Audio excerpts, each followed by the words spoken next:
They've crossed the seas, braved the jungles of India, and saved a life. But the clock is still ticking. As Phileas Fogg and Passepartout race eastward, the challenges grow. A broken railway in the middle of nowhere. An unexpected ride through wild terrain.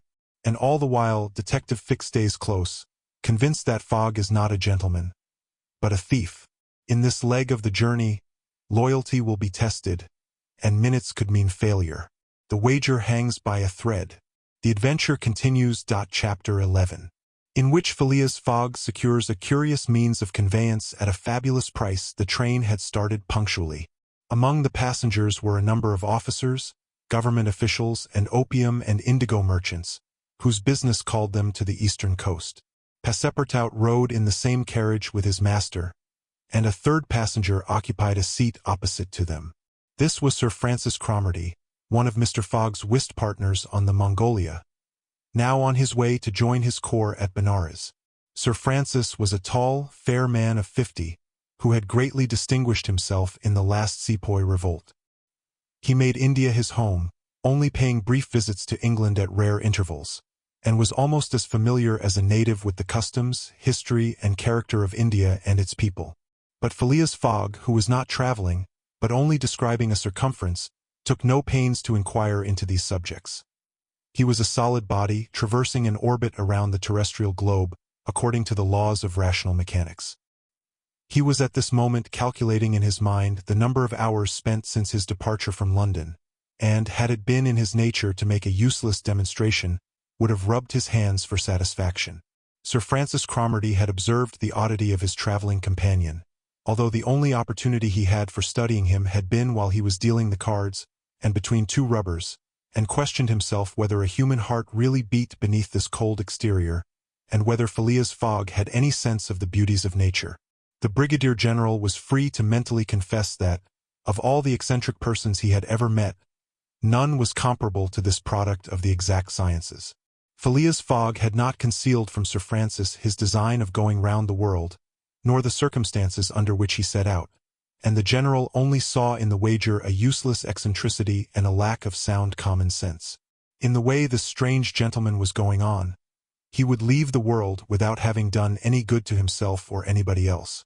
An hour after leaving Bombay, the train had passed the viaducts and the island of Salsette, and had got into the open country.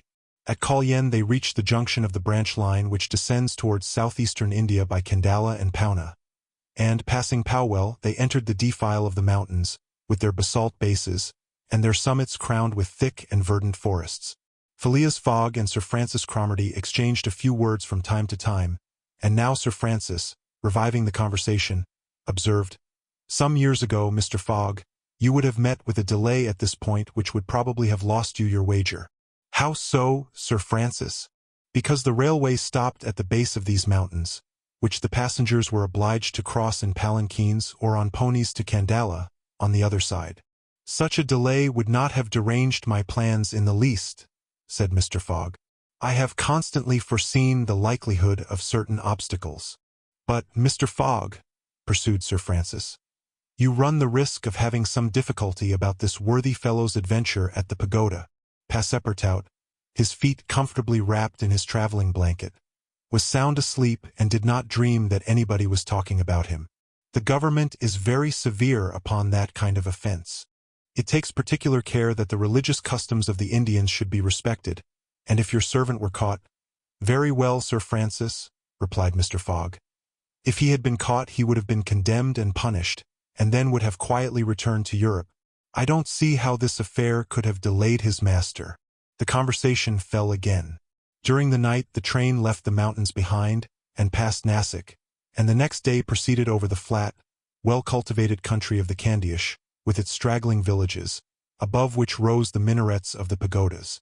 This fertile territory is watered by numerous small rivers and limpid streams, mostly tributaries of the god Avery. Passepartout, on waking and looking out, could not realize that he was actually crossing India in a railway train. The locomotive, guided by an English engineer and fed with English coal, threw out its smoke upon cotton, coffee, nutmeg, clove, and pepper plantations, while the steam curled in spirals around groups of palm trees, in the midst of which were seen picturesque bungalows, viharis, sort of abandoned monasteries, and marvelous temples enriched by the exhaustless ornamentation of Indian architecture. Then they came upon vast tracts extending to the horizon, with jungles inhabited by snakes and tigers, which fled at the noise of the train, succeeded by forests penetrated by the railway, and still haunted by elephants which, with pensive eyes, gazed at the train as it passed. The travelers crossed, beyond Milagom, the fatal country so often stained with blood by the sect Ares of the goddess Kali. Not far off rose Ellora, with its graceful pagodas, and the famous Aurangabad, capital of the ferocious Aurangzeb, now the chief town of one of the detached provinces of the kingdom of the Nizam. It was thereabouts that Feringhia, the thuggy chief, king of the stranglers, held his sway. These ruffians, united by a secret bond, strangled victims of every age in honor of the goddess Death, without ever shedding blood. There was a period when this part of the country could scarcely be traveled over without corpses being found in every direction. The English government has succeeded in greatly diminishing these murders, though the thuggies still exist, and pursue the exercise of their horrible rights. At 12:30 the train stopped at Burhampur, where Passepartout was able to purchase some Indian slippers, ornamented with false pearls, in which, with evident vanity, he proceeded to encase his feet. The travelers made a hasty breakfast and started off for Surgur, after skirting for a little the banks of the small river Tapti, which empties into the Gulf of Cambrai, near Surat. Passepartout was now plunged into absorbing reverie. Up to his arrival at Bombay, he had entertained hopes that their journey would end there. But now that they were plainly whirling across India at full speed, a sudden change had come over the spirit of his dreams. His old vagabond nature returned to him. The fantastic ideas of his youth once more took possession of him. He came to regard his master's project as intended in good earnest, believed in the reality of the bet, and therefore in the tour of the world and the necessity of making it without fail within the designated period. Already he began to worry about possible delays and accidents which might happen on the way. He recognized himself as being personally interested in the wager, and trembled at the thought that he might have been the means of losing it by his unpardonable folly of the night before. Being much less cool-headed than Mr. Fogg, he was much more restless, counting and recounting the days passed over, uttering maledictions when the train stopped, and accusing it of sluggishness, and mentally blaming Mr. Fogg for not having bribed the engineer. The worthy fellow was ignorant that, while it was possible by such means to hasten the rate of a steamer, it could not be done on the railway. The train entered the defile of the Sutpur Mountains, which separate the Kandyish from Bundelkund, towards evening. The next day Sir Francis Cromarty asked Passepartout what time it was, to which, on consulting his watch, he replied that it was 3 in the morning. This famous timepiece, always regulated on the Greenwich meridian, which was now some 77 degrees westward, was at least 4 hours slow. Sir Francis corrected Passepartout's time, whereupon the latter made the same remark that he had done to Fix, and upon the general insisting that the watch should be regulated in each new meridian, since he was constantly going eastward, that is in the face of the sun, and therefore the days were shorter by 4 minutes for each degree gone over, Passepartout obstinately refused to alter his watch, which he kept at London time. It was an innocent delusion which could harm no one. The train stopped at 8 o'clock, in the midst of a glade some 15 miles beyond Rothel, where there were several bungalows and workmen's cabins. The conductor, passing along the carriages, shouted, "Passengers will get out here." Phileas Fogg looked at Sir Francis Cromarty for an explanation, but the general could not tell what meant a halt in the midst of this forest of dates and acacias. Passepartout, not less surprised, rushed out and speedily returned, crying, "Monsieur, no more railway." "What do you mean?" asked Sir Francis. "I mean to say that the train isn't going on." The general at once stepped out, while Phileas Fogg calmly followed him, and they proceeded together to the conductor. "Where are we?" asked Sir Francis. "At the hamlet of Colby."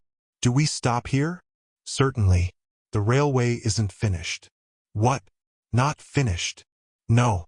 There's still a matter of 50 miles to be laid from here to Allahabad, where the line begins again. But the papers announced the opening of the railway throughout." "What would you have, officer?" "The papers were mistaken." "Yet you sell tickets from Bombay to Calcutta." retorted Sir Francis, who was growing warm.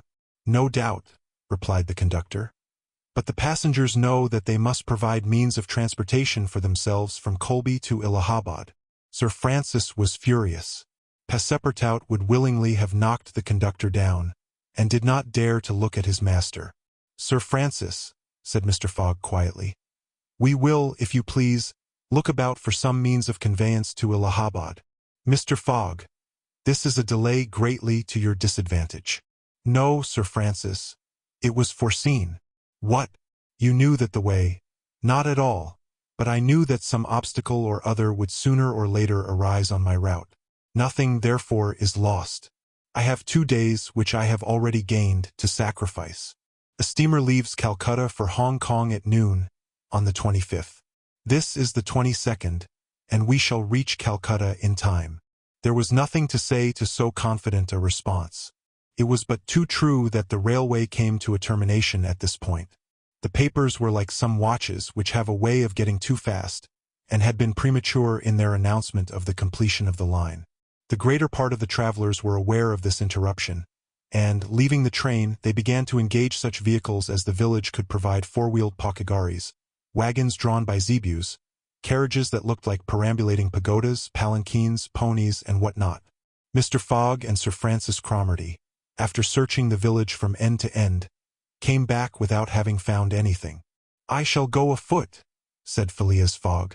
Passepartout, who had now rejoined his master, made a wry grimace as he thought of his magnificent, but too frail Indian shoes. Happily he too had been looking about him, and, after a moment's hesitation, said, "Monsieur, I think I have found a means of conveyance." "What?" "An elephant. An elephant that belongs to an Indian who lives but 100 steps from here." "Let's go and see the elephant," replied Mr. Fogg. They soon reached a small hut, near which, enclosed within some high palings, was the animal in question. An Indian came out of the hut, and, at their request, conducted them within the enclosure. The elephant, which its owner had reared, not for a beast of burden, but for warlike purposes, was half domesticated. The Indian had begun already, by often irritating him and feeding him every 3 months on sugar and butter, to impart to him a ferocity not in his nature, this method being often employed by those who train the Indian elephants for battle. Happily, however, for Mr. Fogg, the animal's instruction in this direction had not gone far, and the elephant still preserved his natural gentleness. Kiuni, this was the name of the beast, could doubtless travel rapidly for a long time, and, in default of any other means of conveyance, Mr. Fogg resolved to hire him. But elephants are far from cheap in India, where they are becoming scarce. The males, which alone are suitable for circus shows, are much sought, especially as but few of them are domesticated. When therefore Mr. Fogg proposed to the Indian to hire Kiuni, he refused point-blank. Mr. Fogg persisted, offering the excessive sum of £10 an hour for the loan of the beast to Allahabad. Refused. £20? Refused also. £40? Still refused. Passepartout jumped at each advance, but the Indian declined to be tempted. Yet the offer was an alluring one, for, supposing it took the elephant 15 hours to reach Allahabad, his owner would receive no less than £600 sterling. Phileas Fogg, without getting in the least flurried, then proposed to purchase the animal outright, and at first offered £1,000 for him. The Indian, perhaps thinking he was going to make a great bargain, still refused. Sir Francis Cromarty took Mr. Fogg aside, and begged him to reflect before he went any further, to which that gentleman replied that he was not in the habit of acting rashly, that a bet of £20,000 was at stake, that the elephant was absolutely necessary to him, and that he would secure him if he had to pay 20 times his value. Returning to the Indian, whose small, sharp eyes, glistening with avarice, betrayed that with him it was only a question of how great a price he could obtain, Mr. Fogg offered first £1,200, then £1,500, £1,800, £2,000. Passepartout, usually so rubicund, was fairly white with suspense. At £2,000 the Indian yielded. "What a price, good heavens!" cried Passepartout. "For an elephant." It only remained now to find a guide, which was comparatively easy. A young Parsee with an intelligent face offered his services, which Mr. Fogg accepted, promising so generous a reward as to materially stimulate his zeal. The elephant was led out and equipped. The Parsee, who was an accomplished elephant driver, covered his back with a sort of saddlecloth, and attached to each of his flanks some curiously uncomfortable howdahs. Phileas Fogg paid the Indian with some banknotes which he extracted from the famous carpet-bag, a proceeding that seemed to deprive poor Passepartout of his vitals. Then he offered to carry Sir Francis to Allahabad, which the brigadier gratefully accepted, as one traveler the more would not be likely to fatigue the gigantic beast. Provisions were purchased at Colby, and, while Sir Francis and Mr. Fogg took the howdahs on either side, Passepartout got astride the saddlecloth between them. The Parsee perched himself on the elephant's neck, and at 9 o'clock they set out from the village, the animal marching off through the dense forest of palms by the shortest cut. Chapter 12, in which Phileas Fogg and his companions venture across the Indian forests, and what ensued. In order to shorten the journey, the guide passed to the left of the line where the railway was still in process of being built. This line, owing to the capricious turnings of the Vindhya Mountains, did not pursue a straight course. The Parsee, who was quite familiar with the roads and paths in the district, declared that they would gain 20 miles by striking directly through the forest. Phileas Fogg and Sir Francis Cromarty, plunged to the neck in the peculiar howdahs provided for them, were horribly jostled by the swift trotting of the elephant, spurred on as he was by the skillful Parsee. But they endured the discomfort with true British phlegm, talking little, and scarcely able to catch a glimpse of each other. As for Passepartout, who was mounted on the beast's back, and received the direct force of each concussion as he trod along, he was very careful, in accordance with his master's advice, to keep his tongue from between his teeth, as it would otherwise have been bitten off short. The worthy fellow bounced from the elephant's neck to his rump, and vaulted like a clown on a springboard. Yet he laughed in the midst of his bouncing, and from time to time took a piece of sugar out of his pocket, and inserted it in Keawe's trunk, who received it without in the least slackening his regular trot. After 2 hours the guide stopped the elephant, and gave him an hour for rest, during which Keawe, after quenching his thirst at a neighboring spring, set to devouring the branches and shrubs round about him. Neither Sir Francis nor Mr. Fogg regretted the delay, and both descended with a feeling of relief. "Why, he's made of iron!" exclaimed the general, gazing admiringly on Keawe. "Of forged iron," replied Passepartout, as he set about preparing a hasty breakfast. At noon the Parsee gave the signal of departure. The country soon presented a very savage aspect. Copses of dates and dwarf palms succeeded the dense forests. Then vast, dry plains, dotted with scanty shrubs, and sown with great blocks of syenite. All this portion of Bundelkund, which is little frequented by travelers, is inhabited by a fanatical population, hardened in the most horrible practices of the Hindu faith. The English have not been able to secure complete dominion over this territory, which is subjected to the influence of Rajas, whom it is almost impossible to reach in their inaccessible mountain fastnesses. The travelers several times saw bands of ferocious Indians, who, when they perceived the elephant striding across country, made angry and threatening motions. The Parsee avoided them as much as possible. Few animals were observed on the route. Even the monkeys hurried from their path with contortions and grimaces which convulsed Passepartout with laughter. In the midst of his gaiety, however, one thought troubled the worthy servant. What would Mr. Fogg do with the elephant when he got to Allahabad? Would he carry him on with him? Impossible. The cost of transporting him would make him ruinously expensive. Would he sell him or set him free? The estimable beast certainly deserved some consideration.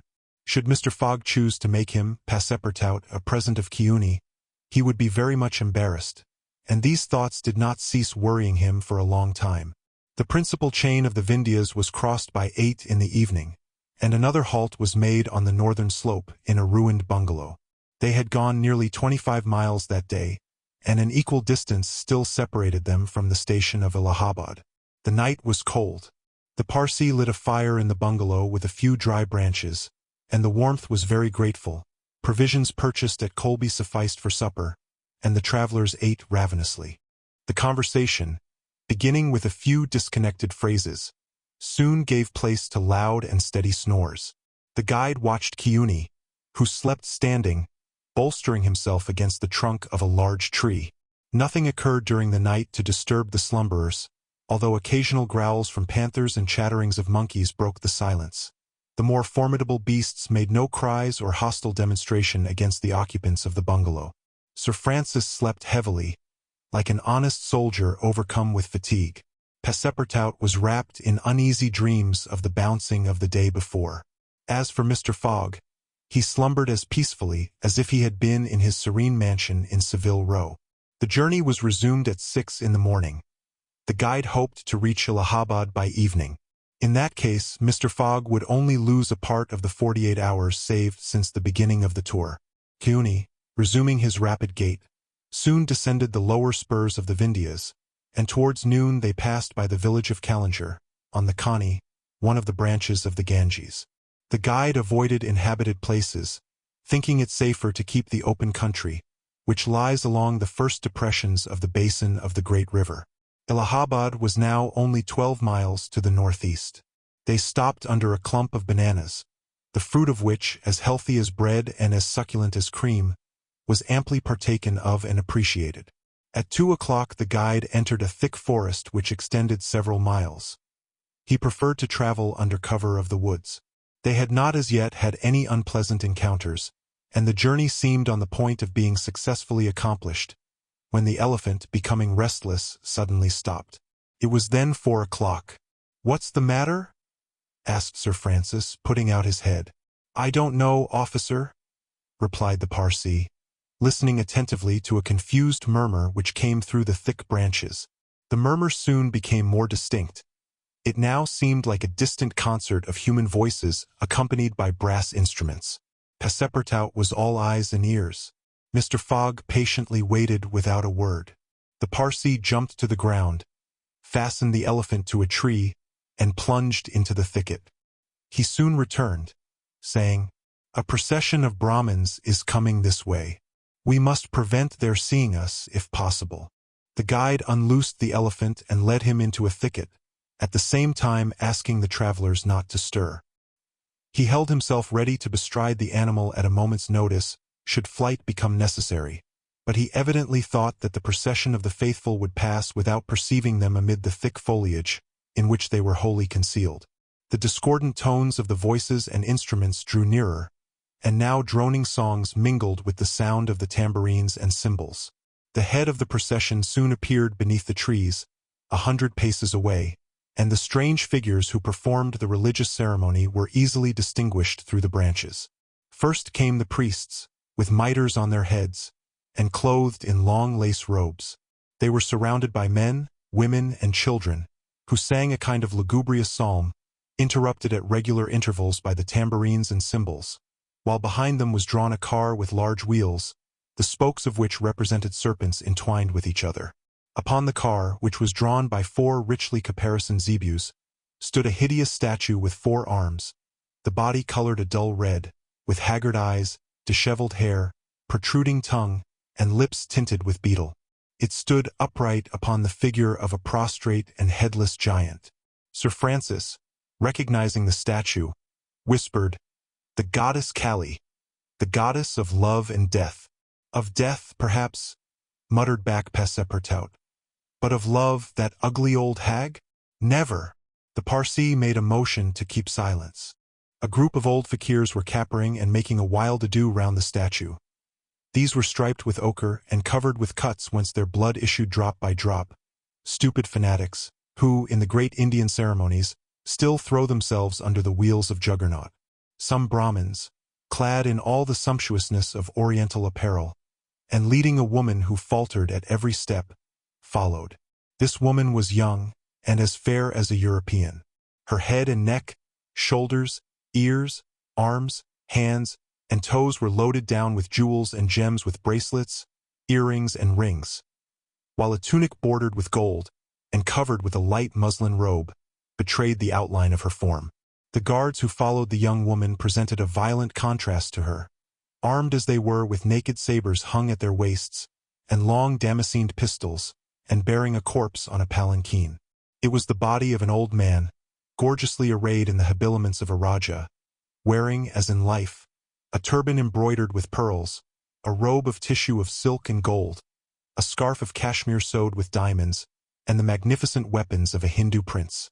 Next came the musicians and a rear-guard of capering fakirs, whose cries sometimes drowned the noise of the instruments. These closed the procession. Sir Francis watched the procession with a sad countenance, and, turning to the guide, said, "A sati." The Parsi nodded, and put his finger to his lips. The procession slowly wound under the trees, and soon its last ranks disappeared in the depths of the wood. The songs gradually died away. Occasionally cries were heard in the distance, until at last all was silence again.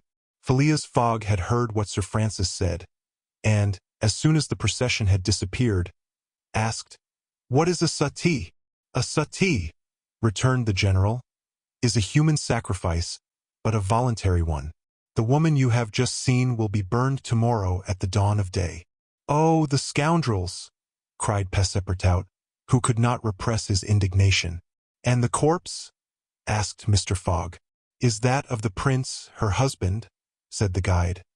"An independent Rajah of Bundelkund." "Is it possible?"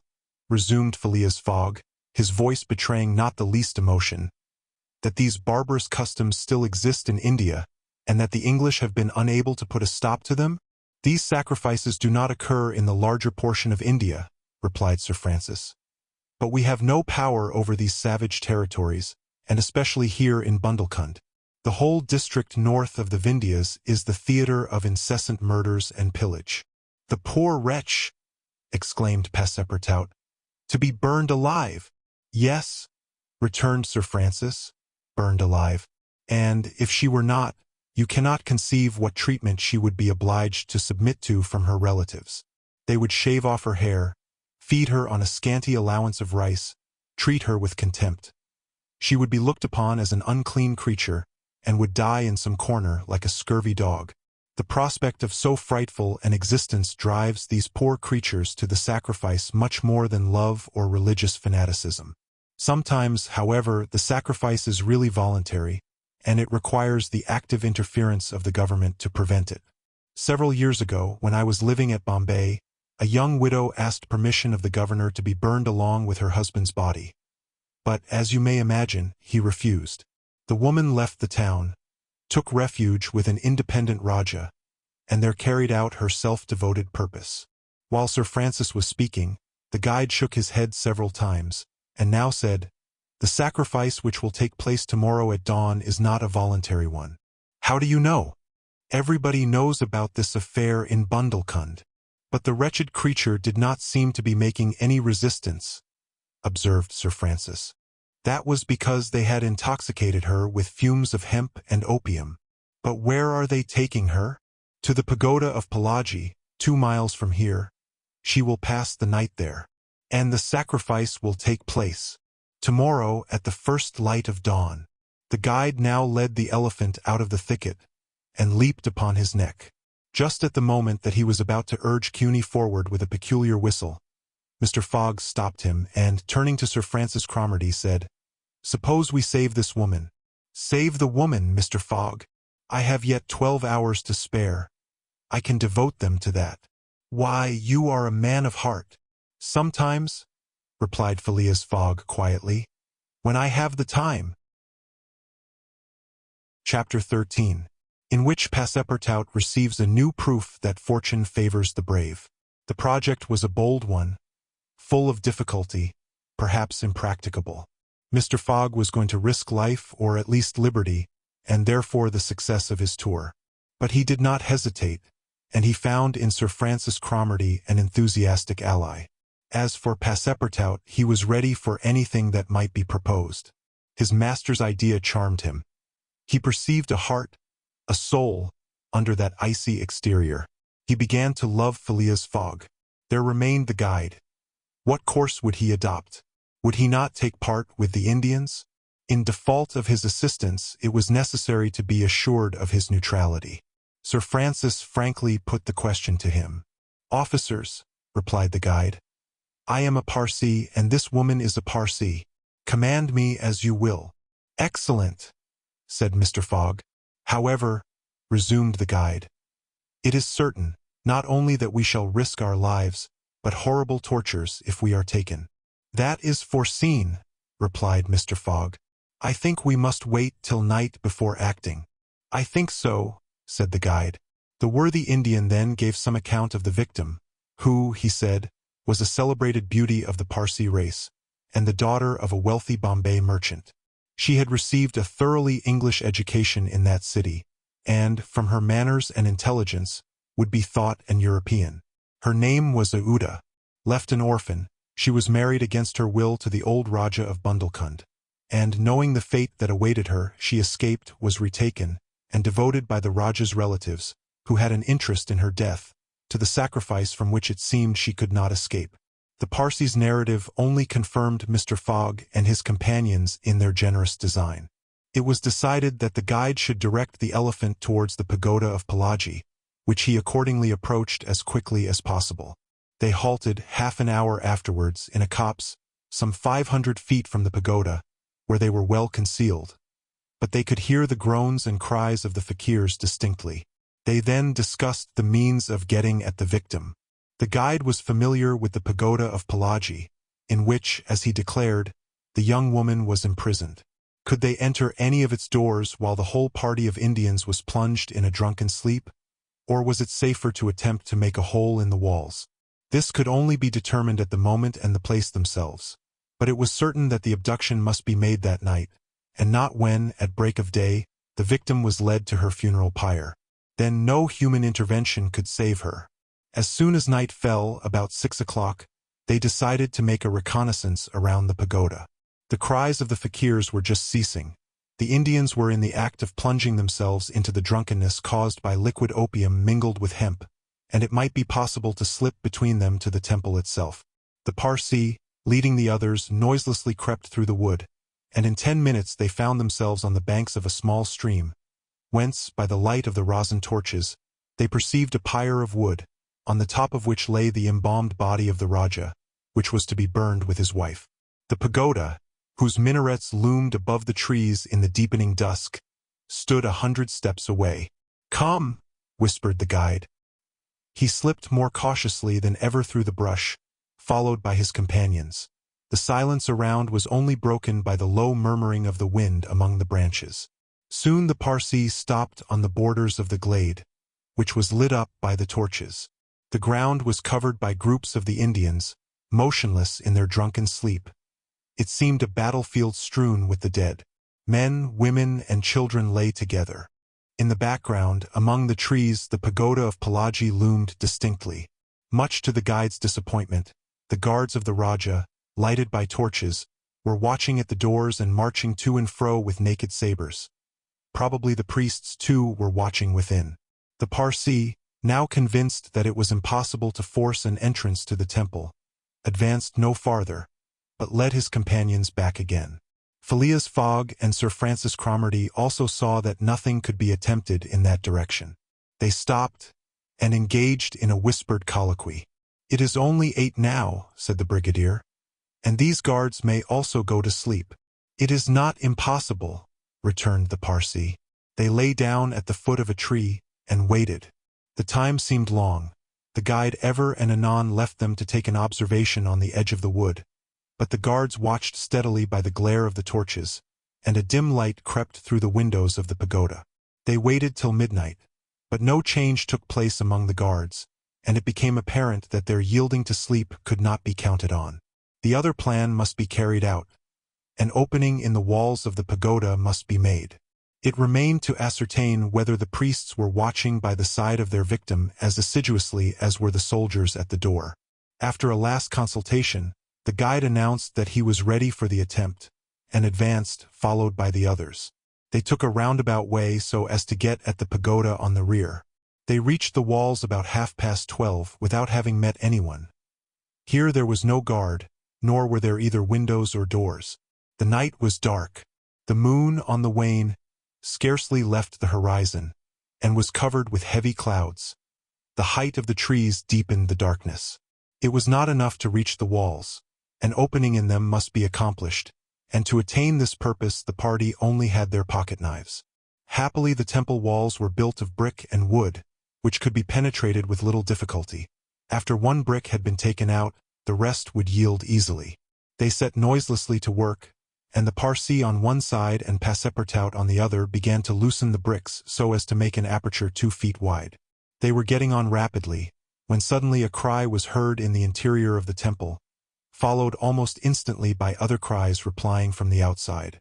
Passepartout and the guide stopped. Had they been heard? Was the alarm being given? Common prudence urged them to retire, and they did so, followed by Phileas Fogg and Sir Francis. They again hid themselves in the wood, and waited till the disturbance, whatever it might be, ceased, holding themselves ready to resume their attempt without delay. But, awkwardly enough, the guards now appeared at the rear of the temple, and there installed themselves in readiness to prevent a surprise. It would be difficult to describe the disappointment of the party, thus interrupted in their work. They could not now reach the victim. How, then, could they save her? Sir Francis shook his fists. Passepartout was beside himself, and the guide gnashed his teeth with rage. The tranquil Fogg waited, without betraying any emotion. "We have nothing to do but to go away," whispered Sir Francis. "Nothing but to go away," echoed the guide. "Stop," said Fogg. "I am only due at Allahabad tomorrow before noon." "But what can you hope to do?" asked Sir Francis. "In a few hours it will be daylight, and the chance which now seems lost may present itself at the last moment." Sir Francis would have liked to read Phileas Fogg's eyes. What was this cool Englishman thinking of? Was he planning to make a rush for the young woman at the very moment of the sacrifice, and boldly snatch her from her executioners? This would be utter folly, and it was hard to admit that Fogg was such a fool. Sir Francis consented, however, to remain to the end of this terrible drama. The guide led them to the rear of the glade, where they were able to observe the sleeping groups. Meanwhile Passepartout, who had perched himself on the lower branches of a tree, was resolving an idea which had at first struck him like a flash, and which was now firmly lodged in his brain. He had commenced by saying to himself, "What folly!" and then he repeated, "Why not, after all? It's a chance, perhaps the only one, and with such sots." Thinking thus, he slipped, with the suppleness of a serpent, to the lowest branches, the ends of which bent almost to the ground. The hours passed, and the lighter shades now announced the approach of day, though it was not yet light. This was the moment. The slumbering multitude became animated. The tambourines sounded, songs and cries arose. The hour of the sacrifice had come. The doors of the pagoda swung open, and a bright light escaped from its interior, in the midst of which Mr. Fogg and Sir Francis espied the victim. She seemed, having shaken off the stupor of intoxication, to be striving to escape from her executioner. Sir Francis's heart throbbed, and, convulsively seizing Mr. Fogg's hand, found in it an open knife. Just at this moment the crowd began to move. The young woman had again fallen into a stupor caused by the fumes of hemp, and passed among the fakirs, who escorted her with their wild, religious cries. Phileas Fogg and his companions, mingling in the rear ranks of the crowd, followed, and in 2 minutes they reached the banks of the stream and stopped 50 paces from the pyre, upon which still lay the Rajah's corpse. In the semi-obscurity they saw the victim, quite senseless, stretched out beside her husband's body. Then a torch was brought, and the wood, heavily soaked with oil, instantly took fire. At this moment Sir Francis and the guide seized Phileas Fogg, who, in an instant of mad generosity, was about to rush upon the pyre, but he had quickly pushed them aside, when the whole scene suddenly changed. A cry of terror arose. The whole multitude prostrated themselves, terror-stricken, on the ground. The old Rajah was not dead. Then, since he rose of a sudden, like a spectre, took up his wife in his arms, and descended from the pyre in the midst of the clouds of smoke, which only heightened his ghostly appearance. Fakirs and soldiers and priests, seized with instant terror, lay there, with their faces on the ground, not daring to lift their eyes and behold such a prodigy. The inanimate victim was borne along by the vigorous arms which supported her, and which she did not seem in the least to burden. Mr. Fogg and Sir Francis stood erect, the Parsi bowed his head, and Passepartout was, no doubt, scarcely less stupefied. The resuscitated Raja approached Sir Francis and Mr. Fogg, and in an abrupt tone said, "Let us be off." It was Passepartout himself, who had slipped upon the pyre in the midst of the smoke and, profiting by the still overhanging darkness, had delivered the young woman from death. It was Passepartout who, playing his part with a happy audacity, had passed through the crowd amid the general terror. A moment after all four of the party had disappeared in the woods, and the elephant was bearing them away at a rapid pace. But the cries and noise, and a ball which whizzed through Phileas Fogg's hat, apprised them that the trick had been discovered.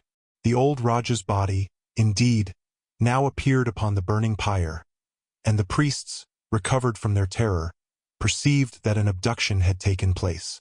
They hastened into the forest, followed by the soldiers, who fired a volley after the fugitives. But the latter rapidly increased the distance between them, and ere long found themselves beyond the reach of the bullets and arrows. Chapter 14, in which Phileas Fogg descends the whole length of the beautiful valley of the Ganges without ever thinking of seeing it. The rash exploit had been accomplished, and for an hour Passepartout laughed gaily at his success. Sir Francis pressed the worthy fellow's hand, and his master said, "Well done," which from him was high commendation. To which Passepartout replied that all the credit of the affair belonged to Mr. Fogg. As for him, he had only been struck with a queer idea, and he laughed to think that for a few moments he, Passepartout, the ex-gymnast, ex-sergeant fireman, had been the spouse of a charming woman, a venerable, embalmed Raja. As for the young Indian woman, she had been unconscious throughout of what was passing, and now, wrapped up in a traveling blanket, was reposing in one of the howdahs. The elephant, thanks to the skillful guidance of the Parsee, was advancing rapidly through the still darksome forest, and an hour after leaving the pagoda had crossed a vast plain. They made a halt at 7 o'clock, the young woman being still in a state of complete prostration. The guide made her drink a little brandy and water, but the drowsiness which stupefied her could not yet be shaken off. Sir Francis, who was familiar with the effects of the intoxication produced by the fumes of hemp, reassured his companions on her account. But he was more disturbed at the prospect of her future fate. He told Phileas Fogg that, should Aouda remain in India, she would inevitably fall again into the hands of her executioners. These fanatics were scattered throughout the county, and would, despite the English police, recover their victim at Madras, Bombay, or Calcutta. She would only be safe by quitting India forever. Phileas Fogg replied that he would reflect upon the matter. The station at Allahabad was reached about 10 o'clock, and, the interrupted line of railway being resumed, would enable them to reach Calcutta in less than 24 hours. Phileas Fogg would thus be able to arrive in time to take the steamer which left Calcutta the next day, October 25th at noon, for Hong Kong. The young woman was placed in one of the waiting rooms of the station, whilst Passepartout was charged with purchasing for her various articles of toilet, a dress, shawl, and some furs, for which his master gave him unlimited credit. Passepartout started off forthwith and found himself in the streets of Allahabad, that is, the city of God, one of the most venerated in India, being built at the junction of the two sacred rivers, Ganges and Jumna, the waters of which attract pilgrims from every part of the peninsula. The Ganges, according to the legends of the Ramayana, rises in heaven, whence, owing to Brahma's agency, it descends to the earth. Passepartout made it a point, as he made his purchases, to take a good look at the city. It was formerly defended by a noble fort, which has since become a state prison. Its commerce has dwindled away, and Passepartout in vain looked about him for such a bazaar as he used to frequent in Regent Street. At last he came upon an elderly, crusty Jew, who sold second-hand articles, and from whom he purchased a dress of Scotch stuff, a large mantle, and a fine otterskin pelisse, for which he did not hesitate to pay £75. He then returned triumphantly to the station. The influence to which the priests of Palaji had subjected Aouda began gradually to yield, and she became more herself, so that her fine eyes resumed all their soft Indian expression. When the poet-king, Yukaf Uddal, celebrates the charms of the Queen of Amanagara, he speaks thus: "Her shining tresses, divided in two parts, encircle the harmonious contour of her white and delicate cheeks, brilliant in their glow and freshness. Her ebony brows have the form and charm of the bow of Kama, the god of love, and beneath her long silken lashes the purest reflections and a celestial light swim, as in the sacred lakes of Himalaya, in the black pupils of her great clear eyes. Her teeth, fine, equal, and white, glitter between her smiling lips like dewdrops in a passion-flower's half-enveloped breast. Her delicately formed ears, her vermilion hands, her little feet, curved and tender as the lotus bud, glitter with the brilliancy of the loveliest pearls of Ceylon, the most dazzling diamonds of Golconda. Her narrow and supple waist, which a hand may clasp around, sets forth the outline of her rounded figure and the beauty of her bosom, where youth in its flower displays the wealth of its treasures. And beneath the silken folds of her tunic she seems to have been modeled in pure silver by the godlike hand of Vikvarkarma, the immortal sculptor. It is enough to say, without applying this poetical rhapsody to Auda, that she was a charming woman, in all the European acceptation of the phrase. She spoke English with great purity, and the guide had not exaggerated in saying that the young Parsee had been transformed by her bringing up. The train was about to start from Allahabad, and Mr. Fogg proceeded to pay the guide the price agreed upon for his service, and not a farthing more, which astonished Passepartout, who remembered all that his master owed to the guide's devotion. He had, indeed, risked his life in the adventure at Pelagi, and, if he should be caught afterwards by the Indians, he would with difficulty escape their vengeance. Kiuni also must be disposed of. What should be done with the elephant, which had been so dearly purchased? Phileas Fogg had already determined this question. "Parsee," said he to the guide, "you have been serviceable and devoted. I have paid for your service, but not for your devotion. Would you like to have this elephant? He is yours." The guide's eyes glistened. "Your honor is giving me a fortune," cried he. "Take him, guide," returned Mr. Fogg, "and I shall still be your debtor." "Good!" exclaimed Passepartout. "Take him, friend. Kiuni is a brave and faithful beast." And going up to the elephant, he gave him several lumps of sugar, saying, "Here, Kiuni, here, here." The elephant grunted out his satisfaction, and, clasping Passepartout around the waist with his trunk, lifted him as high as his head. Passepartout, not in the least alarmed, caressed the animal, which replaced him gently on the ground. Soon after, Phileas Fogg, Sir Francis Cromarty, and Passepartout, installed in a carriage with Auda, who had the best seat, were whirling at full speed towards Benares. It was a run of 80 miles, and was accomplished in 2 hours. During the journey, the young woman fully recovered her senses. What was her astonishment to find herself in this carriage, on the railway, dressed in European habiliments, and with travelers who were quite strangers to her. Her companions first set about fully reviving her with a little liquor, and then Sir Francis narrated to her what had passed, dwelling upon the courage with which Phileas Fogg had not hesitated to risk his life to save her, and recounting the happy sequel of the venture, the result of Passepartout's rash idea. Mr. Fogg said nothing, while Passepartout, abashed, kept repeating that it wasn't worth telling. Auda pathetically thanked her deliverers, rather with tears than words. Her fine eyes interpreted her gratitude better than her lips. Then, as her thoughts strayed back to the scene of the sacrifice, and recalled the dangers which still menaced her, she shuddered with terror. Phileas Fogg understood what was passing in Auda's mind, and offered, in order to reassure her, to escort her to Hong Kong, where she might remain safely until the affair was hushed up, an offer which she eagerly and gratefully accepted. She had, it seems, a Parsee relation who was one of the principal merchants of Hong Kong, which is wholly an English city, though on an island on the Chinese coast. At 12:30 the train stopped at Benares. The Brahmin legends assert that this city is built on the site of the ancient Kasi, which, like Muhammad's tomb, was once suspended between heaven and earth, though the Benares of today, which the Orientalists call the Athens of India, stands quite unpoetically on the solid earth. Passepartout caught glimpses of its brick houses and clay huts, giving an aspect of desolation to the place as the train entered it.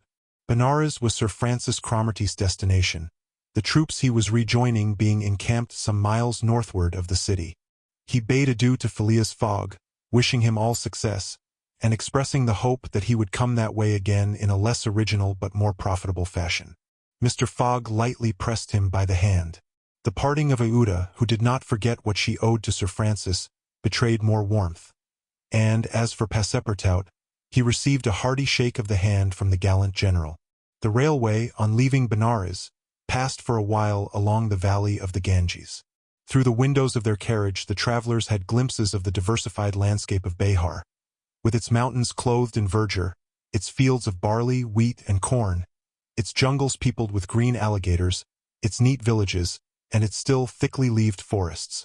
Elephants were bathing in the waters of the sacred river, and groups of Indians, despite the advanced season and chilly air, were performing solemnly their pious ablutions.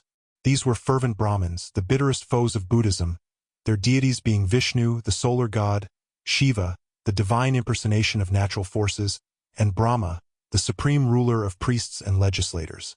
What would these divinities think of India, anglicized as it is today, with steamers whistling and scudding along the Ganges, frightening the gulls which float upon its surface, the turtles swarming along its banks, and the faithful dwelling upon its borders? The panorama passed before their eyes like a flash, save when the steam concealed it fitfully from the view. The travelers could scarcely discern the fort of Chupani, 20 miles southwestward from Benares, the ancient stronghold of the Rajas of Behar, or Ghazipur and its famous rosewater factories, or the tomb of Lord Cornwallis, rising on the left bank of the Ganges, the fortified town of Buxar or Putna, a large manufacturing and trading place, where is held the principal opium market of India, or Munghir, a more than European town, for it is as English as Manchester or Birmingham, with its iron foundries, edge-tool factories, and high chimneys puffing clouds of black smoke heavenward. Night came on. The train passed on at full speed, in the midst of the roaring of the tigers, bears, and wolves which fled before the locomotive. And the marvels of Bengal, Golconda ruined Gore, Murshidabad, the ancient capital, Burdwan, Hugli, and the French town of Chandernagor, where Passepartout would have been proud to see his country's flag flying, were hidden from their view in the darkness. Calcutta was reached at 7 in the morning, and the packet left for Hong Kong at noon, so that Phileas Fogg had 5 hours before him. According to his journal, he was due at Calcutta on the 25th of October, and that was the exact date of his actual arrival. He was therefore neither behindhand nor ahead of time. The 2 days gained between London and Bombay had been lost, as has been seen, in the journey across India. But it is not to be supposed that Phileas Fogg regretted them. Chapter 15, in which the bag of banknotes disgorges some thousands of pounds more.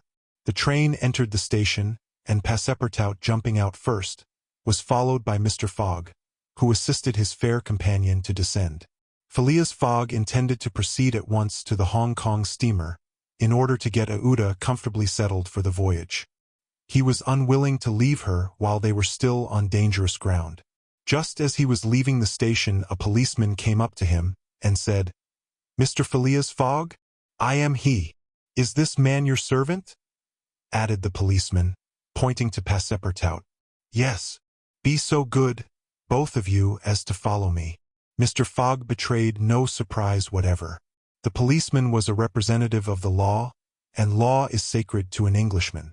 Passepartout tried to reason about the matter, but the policeman tapped him with his stick, and Mr. Fogg made him a signal to obey. "May this young lady go with us?" asked he.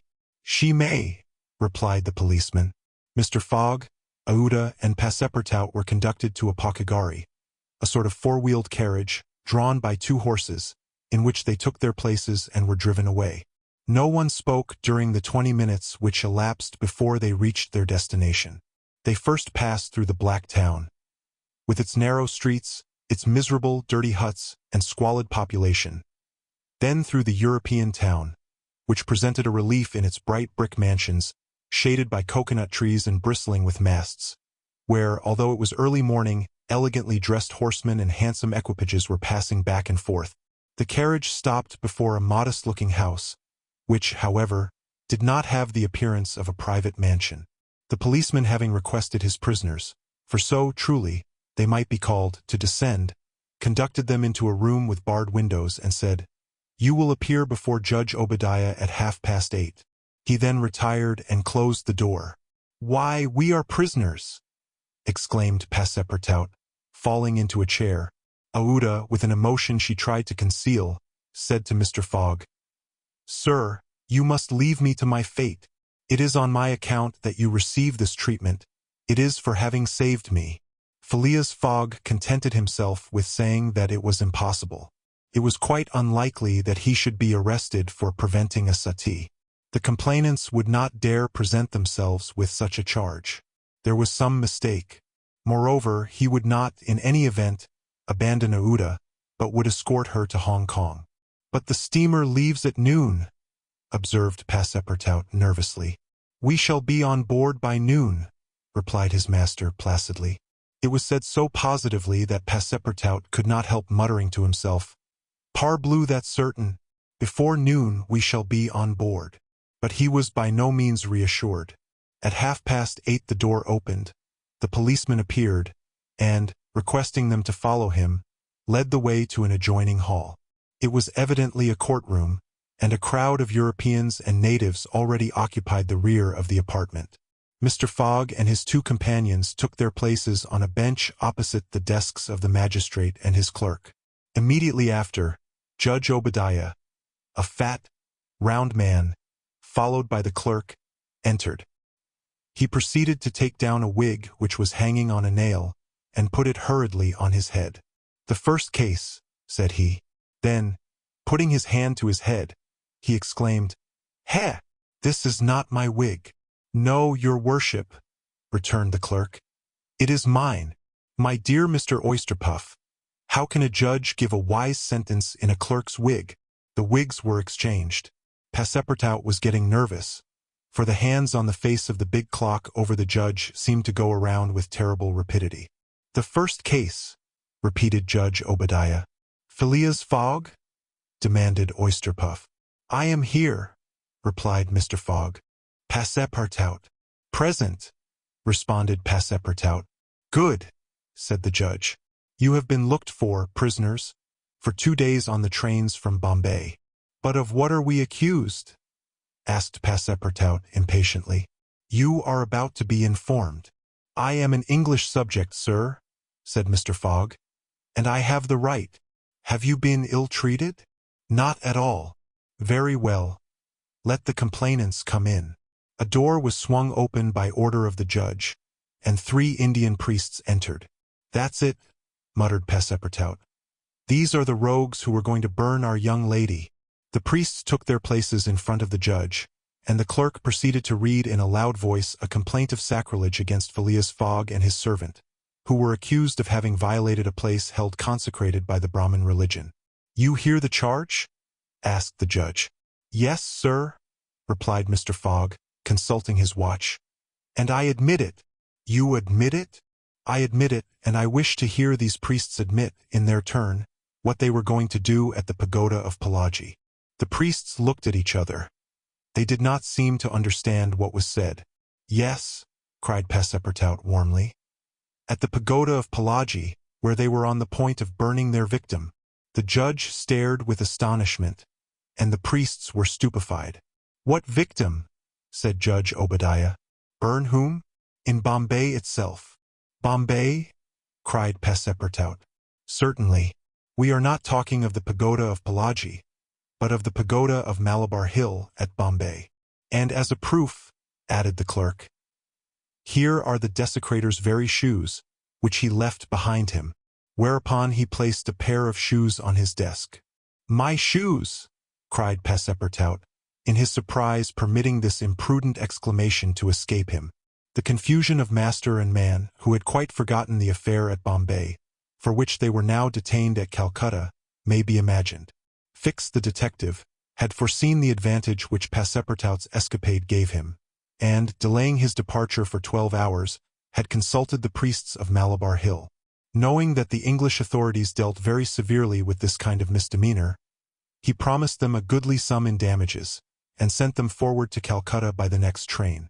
Owing to the delay caused by the rescue of the young widow, Fix and the priests reached the Indian capital before Mr. Fogg and his servant, the magistrates having been already warned by a dispatch to arrest them should they arrive. Fix's disappointment when he learned that Phileas Fogg had not made his appearance in Calcutta may be imagined. He made up his mind that the robber had stopped somewhere on the route and taken refuge in the southern provinces. For 24 hours Fix watched the station with feverish anxiety.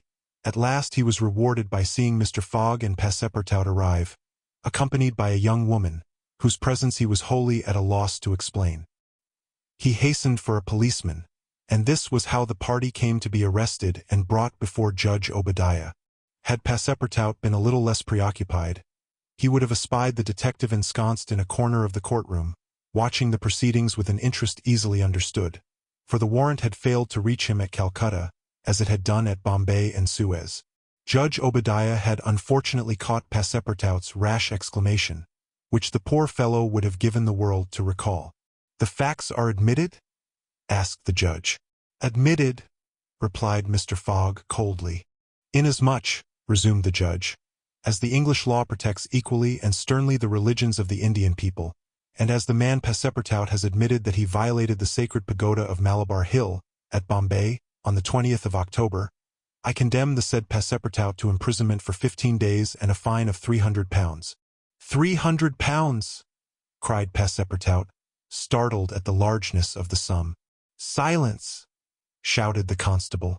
"And inasmuch," continued the judge, "as it is not proved that the act was not done by the connivance of the master with the servant, and as the master in any case must be held responsible for the acts of his paid servant, I condemn Phileas Fogg to a week's imprisonment and a fine of £150. Fix rubbed his hands softly with satisfaction. If Phileas Fogg could be detained in Calcutta a week, it would be more than time for the warrant to arrive. Passepartout was stupefied. This sentence ruined his master. A wager of £20,000 lost, because he, like a precious fool, had gone into that abominable pagoda. Phileas Fogg, as self-composed as if the judgment did not in the least concern him, did not even lift his eyebrows while it was being pronounced. Just as the clerk was calling the next case, he rose and said, "I offer bail." "You have that right," returned the judge. Fix's blood ran cold, but he resumed his composure when he heard the judge announce that the bail required for each prisoner would be £1,000. "I will pay it at once," said Mr. Fogg, taking a roll of bank bills from the carpet bag, which Passepartout had by him, and placing them on the clerk's desk. "This sum will be restored to you upon your release from prison," said the judge. "Meanwhile, you are liberated on bail." "Come," said Phileas Fogg to his servant. "But let them at least give me back my shoes," cried Passepartout angrily. "Ah, these are pretty dear shoes," he muttered, as they were handed to him. "More than £1,000 apiece. Besides, they pinch my feet."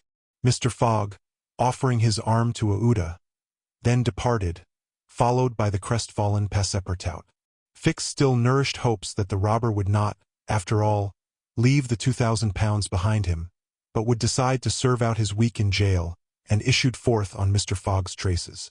That gentleman took a carriage, and the party were soon landed on one of the quays. The Rangoon was moored half a mile off in the harbor, its signal of departure hoisted at the masthead. 11 o'clock was striking. Mr. Fogg was an hour in advance of time. Fix saw them leave the carriage and push off in a boat for the steamer, and stamped his feet with disappointment. "The rascal is off after all," he exclaimed. £2,000 sacrificed. He's as prodigal as a thief. I'll follow him to the end of the world if necessary. But at the rate he is going on, the stolen money will soon be exhausted. The detective was not far wrong in making this conjecture. Since leaving London, what with traveling expenses, bribes, the purchase of the elephant, bails, and fines, Mr. Fogg had already spent more than £5,000 on the way, and the percentage of the sum recovered from the bank robber promised to the detectives was rapidly diminishing. Chapter 16.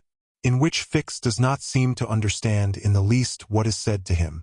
The Rangoon, one of the Peninsular and Oriental Company's boats plying in the Chinese and Japanese seas, was a screw steamer built of iron, weighing about 1,770 tons, and with engines of 400 horsepower.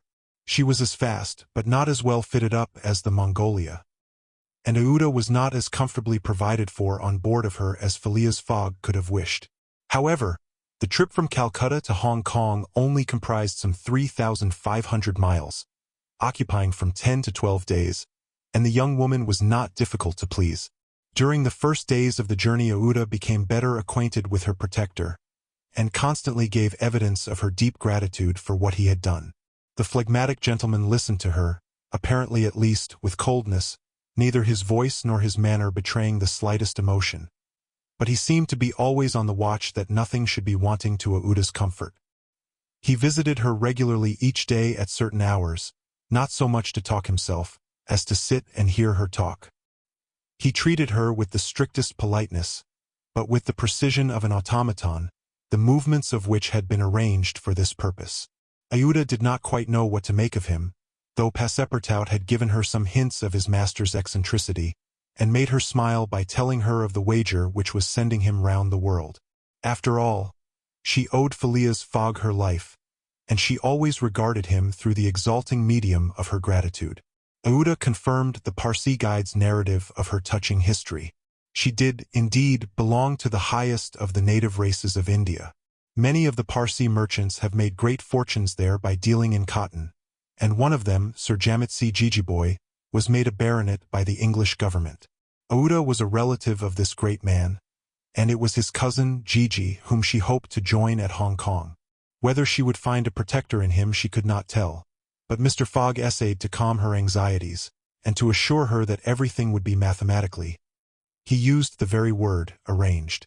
Aouda fastened her great eyes, clear as the sacred lakes of the Himalaya, upon him, but the intractable Fogg, as reserved as ever, did not seem at all inclined to throw himself into this lake.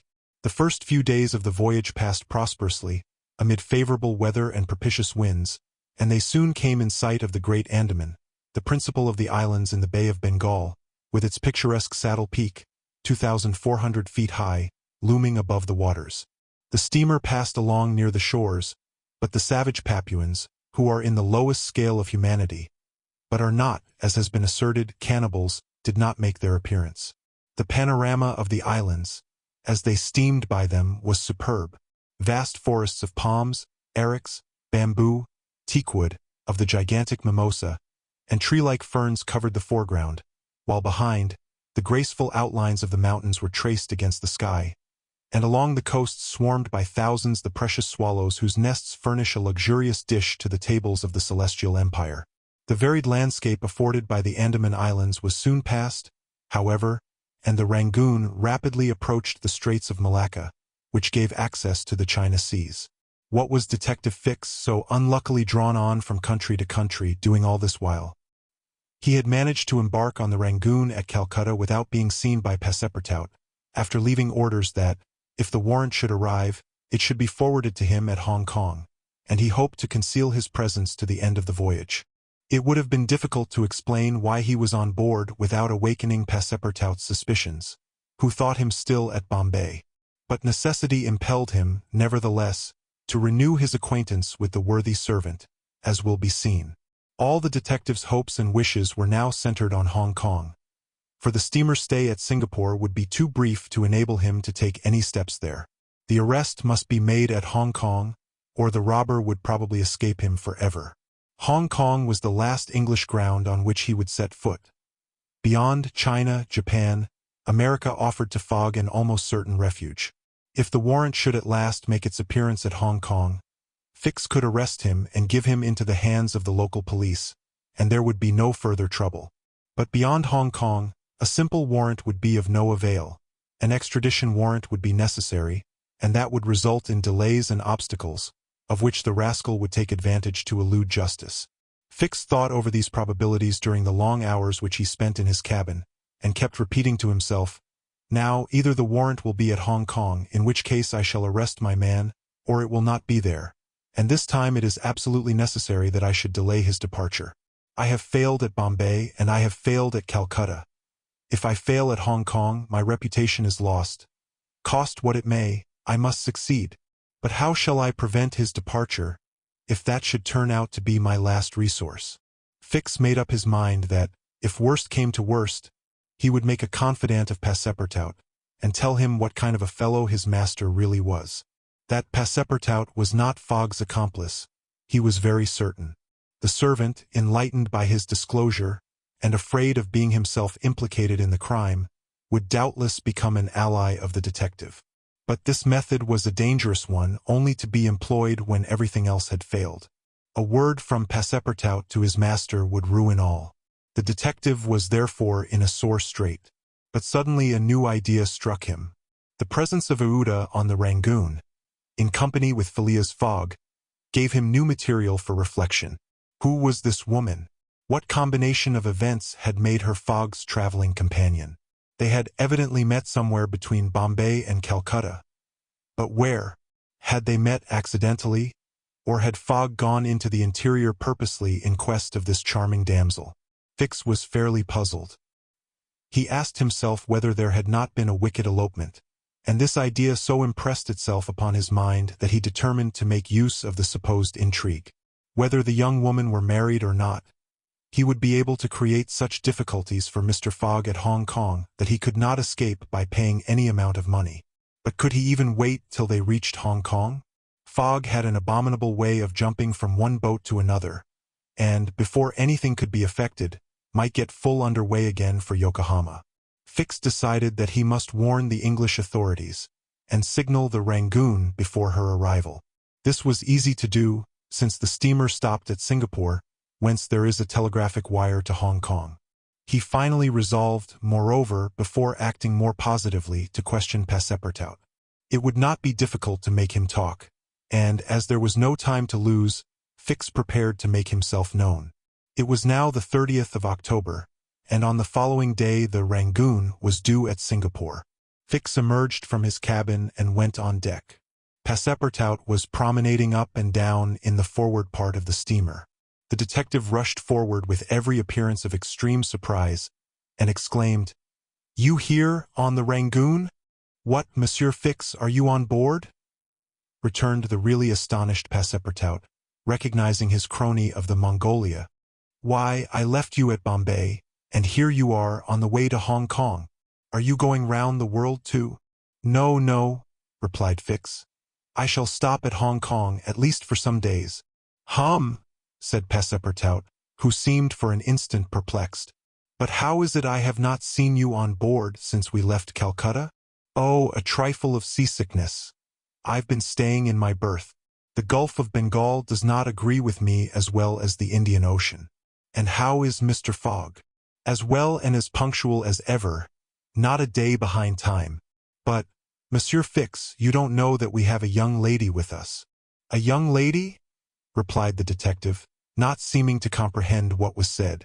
Passepartout thereupon recounted Aouda's history, the affair at the Bombay Pagoda, the purchase of the elephant for £2,000, the rescue, the arrest and sentence of the Calcutta court, and the restoration of Mr. Fogg and himself to liberty on bail. Fix, who was familiar with the last events, seemed to be equally ignorant of all that Passepartout related, and the later was charmed to find so interested a listener. "But does your master propose to carry this young woman to Europe?" "Not at all. We are simply going to place her under the protection of one of her relatives, a rich merchant at Hong Kong." "Nothing to be done there," said Fix to himself, concealing his disappointment. "A glass of gin, Mr. Passepartout?" "Willingly, Monsieur Fix. We must at least have a friendly glass on board the Rangoon." Chapter 17. Showing what happened on the voyage from Singapore to Hong Kong. The detective and Passepartout met often on deck after this interview, though Fix was reserved, and did not attempt to induce his companion to divulge any more facts concerning Mr. Fogg. He caught a glimpse of that mysterious gentleman once or twice, but Mr. Fogg usually confined himself to the cabin, where he kept Aouda company, or, according to his inveterate habit, took a hand at whist. Passepartout began very seriously to conjecture what strange chance kept Fix still on the route that his master was pursuing. It was really worth considering why this certainly very amiable and complacent person, whom he had first met at Suez, had then encountered on board the Mongolia, who disembarked at Bombay, which he announced as his destination, and now turned up so unexpectedly on the Rangoon, was following Mr. Fogg's track step by step. What was Fix's object? Passepartout was ready to wager his Indian shoes, which he religiously preserved, that Fix would also leave Hong Kong at the same time with them, and probably on the same steamer. Passepartout might have cudgeled his brain for a century without hitting upon the real object which the detective had in view. He never could have imagined that Phileas Fogg was being tracked as a robber around the globe. But, as it is in human nature to attempt the solution of every mystery, Passepartout suddenly discovered an explanation of Fix's movements, which was in truth far from unreasonable. Fix, he thought, could only be an agent of Mr. Fogg's friends at the Reform Club, sent to follow him up, and to ascertain that he really went round the world as had been agreed upon. "It's clear," repeated the worthy servant to himself, proud of his shrewdness. "He's a spy sent to keep us in view. That isn't quite the thing, either, to be spying Mr. Fogg, who is so honorable a man. Ah, gentlemen of the Reform, this shall cost you dear." Passepartout, enchanted with his discovery, resolved to say nothing to his master, lest he should be justly offended at this mistrust on the part of his adversaries. But he determined to chaff Fix, when he had the chance, with mysterious allusions, which, however, need not betray his real suspicions. During the afternoon of Wednesday, October 30th, the Rangoon entered the Strait of Malacca, which separates the peninsula of that name from Sumatra. The mountainous and craggy islets intercepted the beauties of this noble island from the view of the travelers. The Rangoon weighed anchor at Singapore the next day at 4 a.m. to receive coal, having gained half a day on the prescribed time of her arrival. Phileas Fogg noted this gain in his journal, and then, accompanied by Aouda, who betrayed a desire for a walk on shore, disembarked. Fix, who suspected Mr. Fogg's every movement, followed them cautiously without being himself perceived, while Passepartout, laughing in his sleeve at Fix's maneuvers, went about his usual errands. The island of Singapore is not imposing in aspect, for there are no mountains, yet its appearance is not without attractions. It is a park checkered by pleasant highways and avenues. A handsome carriage, drawn by a sleek pair of New Holland horses, carried Phileas Fogg and Aouda into the midst of rows of palms with brilliant foliage, and of clove trees, whereof the cloves form the heart of a half-open flower. Pepper plants replaced the prickly hedges of European fields. Sago bushes, large ferns with gorgeous branches, varied the aspect of this tropical clime, while nutmeg trees in full foliage filled the air with a penetrating perfume. Agile and grinning bands of monkeys skipped about in the trees, nor were tigers wanting in the jungles. After a drive of 2 hours through the country, Aouda and Mr. Fogg returned to the town, which is a vast collection of heavy-looking, irregular houses, surrounded by charming gardens rich in tropical fruits and plants. And at 10 o'clock they re-embarked, closely followed by the detective, who had kept them constantly in sight. Passepartout, who had been purchasing several dozen mangoes, a fruit as large as good-sized apples, of a dark brown color outside and a bright red within, and whose white pulp, melting in the mouth, affords gourmands a delicious sensation, was waiting for them on deck. He was only too glad to offer some mangoes to Aouda, who thanked him very gracefully for them. At 11 o'clock the Rangoon rode out of Singapore harbor, and in a few hours the high mountains of Malacca, with their forests, inhabited by the most beautifully furred tigers in the world, were lost to view. Singapore is distant some 1,300 miles from the island of Hong Kong, which is a little English colony near the Chinese coast. Phileas Fogg hoped to accomplish the journey in 6 days, so as to be in time for the steamer which would leave on the 6th of November for Yokohama, the principal Japanese port.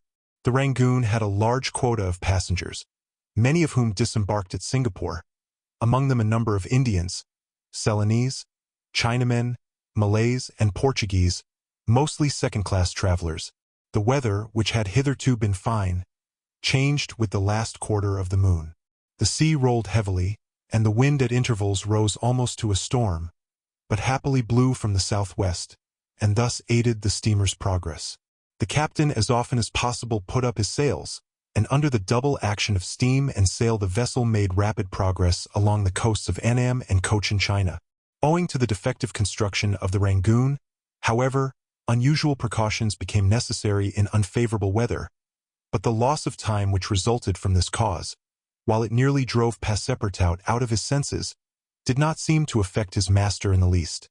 Passepartout blamed the captain, the engineer, and the crew, and consigned all who were connected with the ship to the land where the pepper grows. Perhaps the thought of the gas, which was remorselessly burning at his expense in Seville Row, had something to do with his hot impatience. "You are in a great hurry, then," said Fix to him one day, "to reach Hong Kong?" "A very great hurry. Mr. Fogg, I suppose, is anxious to catch the steamer for Yokohama?" "Terribly anxious." "You believe in this journey around the world, then?" "Absolutely. Don't you, Mr. Fix?" "I don't believe a word of it." "You're a sly dog," said Passepartout, winking at him. This expression rather disturbed Fix, without his knowing why. Had the Frenchman guessed his real purpose? He knew not what to think. But how could Passepartout have discovered that he was a detective? Yet, in speaking as he did, the man evidently meant more than he expressed. Passepartout went still further the next day. He could not hold his tongue. "Mr. Fix," said he in a bantering tone, "shall we be so unfortunate as to lose you when we get to Hong Kong?" "Why," responded Fix, a little embarrassed, "I don't know, perhaps. If you would only go on with us. An agent of the Peninsular Company, can't stop on the way. You were only going to Bombay, and here you are in China. America is not far off, and from America to Europe is only a step." Fix looked intently at his companion, whose countenance was as serene as possible, and laughed with him. But Passepartout persisted in chaffing him by asking him if he made much by his present occupation. "Yes and no," returned Fix. "There is good and bad luck in such things. But you must understand that I don't travel at my own expense." "Oh, I am quite sure of that," cried Passepartout, laughing heartily. Fix, fairly puzzled, descended to his cabin and gave himself up to his reflections. He was evidently suspected. Somehow or other the Frenchman had found out that he was a detective. But had he told his master? What part was he playing in all this? Was he an accomplice or not? Was the game then up? Fix spent several hours turning these things over in his mind, sometimes thinking that all was lost, then persuading himself that Fogg was ignorant of his presence, and then undecided what course it was best to take. Nevertheless, he preserved his coolness of mind, and at last resolved to deal plainly with Passepartout. If he did not find it practicable to arrest Fogg at Hong Kong, and if Fogg made preparations to leave that last foothold of English territory, he, Fix, would tell Passepartout all. Either the servant was the accomplice of his master, and in this case the master knew of his operations and he should fail, or else the servant knew nothing about the robbery, and then his interest would be to abandon the robber. Such was the situation between Fix and Passepartout. Meanwhile Phileas Fogg moved about above them in the most majestic and unconscious indifference. He was passing methodically in his orbit around the world, regardless of the lesser stars which gravitated around him. Yet there was near by what the astronomers would call a disturbing star, which might have produced an agitation in this gentleman's heart. But no, the charms of Iuda failed to act, to Passepartout's great surprise, and the disturbances, if they existed, would have been more difficult to calculate than those of Uranus which led to the discovery of Neptune. It was every day an increasing wonder to Passepartout, who read in Iuda's eyes the depths of her gratitude to his master. Phileas Fogg, though brave and gallant, must be, he thought, quite heartless. As to the sentiment which this journey might have awakened in him, there was clearly no trace of such a thing, while poor Passepartout existed in perpetual reveries. One day he was leaning on the railing of the engine-room, and was observing the engine, when a sudden pitch of the steamer threw the screw out of the water. The steam came hissing out of the valves, and this made Passepartout indignant. "The valves are not sufficiently charged," he exclaimed. "We are not going. Oh, these English! If this was an American craft, we should blow up, perhaps, but we should at all events go faster." Chapter 18, in which Phileas Fogg, Passepartout, and Fix go each about his business. The weather was bad during the latter days of the voyage. The wind, obstinately remaining in the northwest, blew a gale and retarded the steamer. The Rangoon rolled heavily and the passengers became impatient of the long, monstrous waves which the wind raised before their path. A sort of tempest arose on the 3rd of November, the squall knocking the vessel about with fury, and the waves running high. The Rangoon reefed all her sails, and even the rigging proved too much, whistling and shaking amid the squall. The steamer was forced to proceed slowly, and the captain estimated that she would reach Hong Kong 20 hours behind time, and more if the storm lasted. Phileas Fogg gazed at the tempestuous sea, which seemed to be struggling especially to delay him, with his habitual tranquility. He never changed countenance for an instant, though a delay of 20 hours, by making him too late for the Yokohama boat, would almost inevitably cause the loss of the wager. But this man of nerve manifested neither impatience nor annoyance. It seemed as if the storm were a part of his program, and had been foreseen. Aouda was amazed to find him as calm as he had been from the first time she saw him. Fix did not look at the state of things in the same light. The storm greatly pleased him. His satisfaction would have been complete had the Rangoon been forced to retreat before the violence of wind and waves. Each delay filled him with hope, for it became more and more probable that Fogg would be obliged to remain some days at Hong Kong, and now the heavens themselves became his allies, with the gusts and squalls. It mattered not that they made him seasick. He made no account of this inconvenience, and, whilst his body was writhing under their effects, his spirit bounded with hopeful exultation. Passepartout was enraged beyond expression by the unpropitious weather. Everything had gone so well till now. Earth and sea had seemed to be at his master's service. Steamers and railways obeyed him. Wind and steam united to speed his journey. Had the hour of adversity come? Passepartout was as much excited as if the £20,000 were to come from his own pocket. The storm exasperated him. The gale made him furious, and he longed to lash the obstinate sea into obedience. Poor fellow! Fix carefully concealed from him his own satisfaction, for, had he betrayed it, Passepartout could scarcely have restrained himself from personal violence. Passepartout remained on deck as long as the tempest lasted, being unable to remain quiet below, and taking it into his head to aid the progress of the ship by lending a hand with the crew. He overwhelmed the captain, officers, and sailors, who could not help laughing at his impatience, with all sorts of questions. He wanted to know exactly how long the storm was going to last, whereupon he was referred to the barometer, which seemed to have no intention of rising. Passepartout shook it, but with no perceptible effect, for neither shaking nor maledictions could prevail upon it to change its mind. On the 4th, however, the sea became more calm, and the storm lessened its violence. The wind veered southward, and was once more favorable. Passepartout cleared up with the weather. Some of the sails were unfurled, and the Rangoon resumed its most rapid speed. The time lost could not, however, be regained. Land was not signaled until 5 o'clock on the morning of the 6th. The steamer was due on the 5th. Phileas Fogg was 24 hours behindhand, and the Yokohama steamer would, of course, be missed. The pilot went on board at 6, and took his place on the bridge, to guide the Rangoon through the channels to the port of Hong Kong. Passepartout longed to ask him if the steamer had left for Yokohama, but he dared not, for he wished to preserve the spark of hope, which still remained till the last moment. He had confided his anxiety to Fix, who, the sly rascal, tried to console him by saying that Mr. Fogg would be in time if he took the next boat, but this only put Passepartout in a passion. Mr. Fogg, bolder than his servant, did not hesitate to approach the pilot, and tranquilly ask him if he knew when a steamer would leave Hong Kong for Yokohama.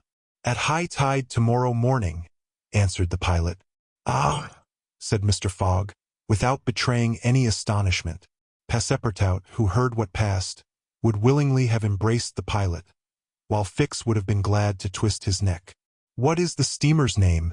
asked Mr. Fogg. "The Carnatic. Ought she not to have gone yesterday?" "Yes, sir, but they had to repair one of her boilers, and so her departure was postponed till tomorrow." "Thank you," returned Mr. Fogg, descending mathematically to the saloon. Passepartout clasped the pilot's hand and shook it heartily in his delight, exclaiming, "Pilot, you are the best of good fellows." The pilot probably does not know to this day why his responses won him this enthusiastic greeting. He remounted the bridge and guided the steamer through the flotilla of junks, tonkas, and fishing boats which crowd the harbor of Hong Kong.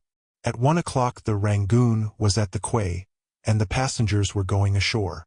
Chance had strangely favored Phileas Fogg, for had not the Carnatic been forced to lie over for repairing her boilers, she would have left on the 6th of November, and the passengers for Japan would have been obliged to await for a week the sailing of the next steamer. Mr. Fogg was, it is true, 24 hours behind his time, but this could not seriously imperil the remainder of his tour. The steamer which crossed the Pacific from Yokohama to San Francisco made a direct connection with that from Hong Kong, and it could not sail until the latter reached Yokohama, and if Mr. Fogg was 24 hours late on reaching Yokohama, this time would no doubt be easily regained in the voyage of 22 days across the Pacific. He found himself, then, about 24 hours behindhand, 35 days after leaving London. The Carnatic was announced to leave Hong Kong at 5 the next morning.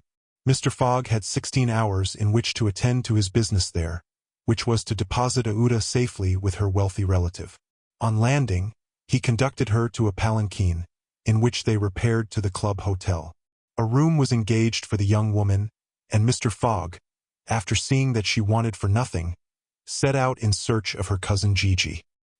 He instructed Passepartout to remain at the hotel until his return, that Aouda might not be left entirely alone.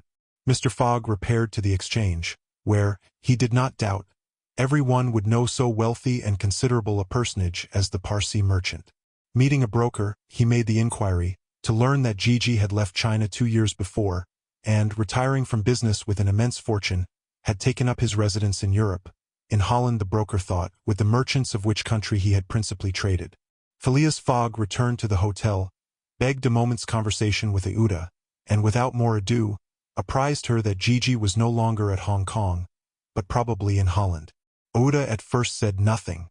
She passed her hand across her forehead, and reflected a few moments.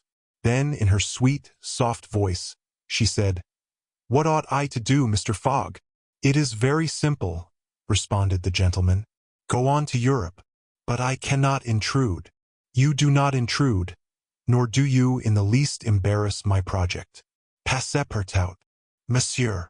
"Go to the Carnatic, and engage 3 cabins." Passepartout, delighted that the young woman, who was very gracious to him, was going to continue the journey with them, went off at a brisk gait to obey his master's order.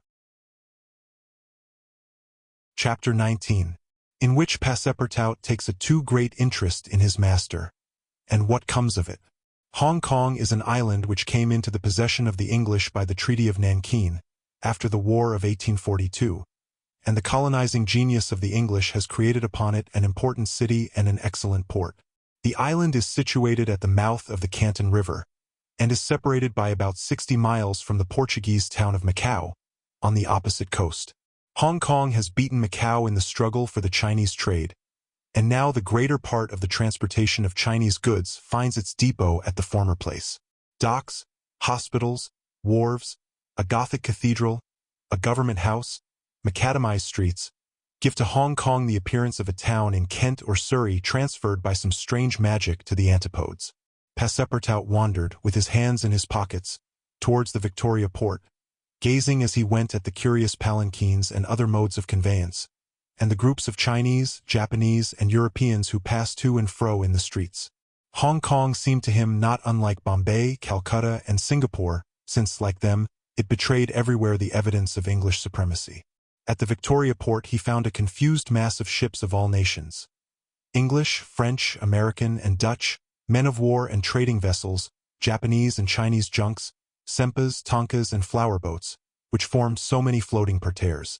Passepartout noticed in the crowd a number of the natives who seemed very old and were dressed in yellow.